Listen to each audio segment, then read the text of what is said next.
Praise the lord. హల్లెలూయా. ఈరోజు మనము బైబిల్లో ఉన్న ఒక స్త్రీ గురించి తెలుసుకుందాం.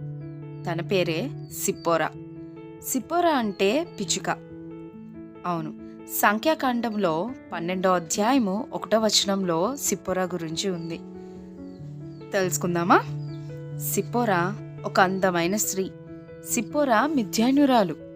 అబ్రహాము సారా తర్వాత కెతూరాను వివాహం చేసుకున్నాడు.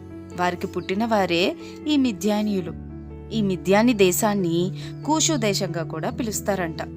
సిప్పోరాలో కలిగిన లక్షణం ఏంటంటే సహనం కలిగి ఉండడం. అంతేకాదు, మోషే సేవ జీవితంలో ఎంతో సహకరించింది. ఒకానొక సందర్భంలో ఈ మిరియాము, అహరోనులు సిప్పోరాను బట్టి మోషే పైన సనిగారు. అలాంటి పరిస్థితుల్లో కూడా సిప్పోరా మౌనంగా ఉంది. కాబట్టే మోషేని బట్టి సిప్పోరాను ఆశీర్వదించారు.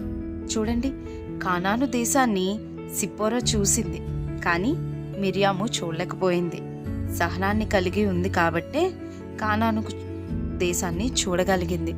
మనం కూడా దేవునిలో సహనం కలిగి, ఓర్పు కలిగి జీవిస్తే మనం ఎన్నో అద్భుతాలు ఖచ్చితంగా చూడగలుగుతాం కదండి. ఆమేన్.